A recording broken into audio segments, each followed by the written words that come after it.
Pronti? 1, 2, 3. Buono stavolta il segnale. Richelieu terzo, prende il comando su Stengil SM. Partito bene anche Teseo Gas al pari di Timbuktu B. Alla fine sfila l'allievo di Roberto Vecchione, Stengil SM. In vantaggio su Richelieu terzo. Poi vediamo Zito Mou davanti a Vancouver Ongi, leggermente discosto. Intanto 400 metri in 29, appena abbondante. Con in vantaggio Stengil SM, Roberto Vecchione davanti a Richelieu terzo. Poi in terza posizione Zito Mou, ha ripiegato quarto dopo aver provato all'esterno Timbuktu B con Marcello Vecchione.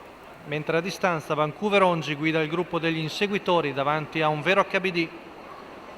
Il giro in 58,6, ricordiamo che è un miglio, quindi 2 giri, 14,7, la messa sul ritmo Roberto Vecchione col figlio di Yankee Slide, cerca di farla pesare ai penalizzati. Ora Alessandro Gocciadoro sposta all'esterno con un vero HBD.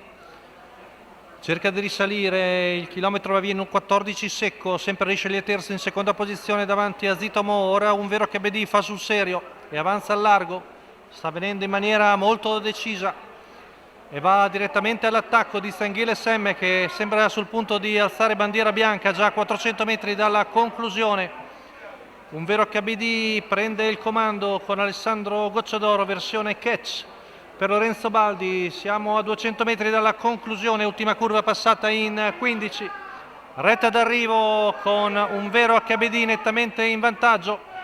Poi si fa luce fra gli altri Richelieu terzo al pari di Zito Mou. Un vero HBD viene a vincere, mentre per il secondo posto probabilmente Zito Mou su Timbuktu B, ma l'arrivo è molto stretto, quindi vittoria per un vero HBD, l'Igor Font di Lorenzo Baldi con in sulchi Alessandro Gocciadoro, versione catch driver.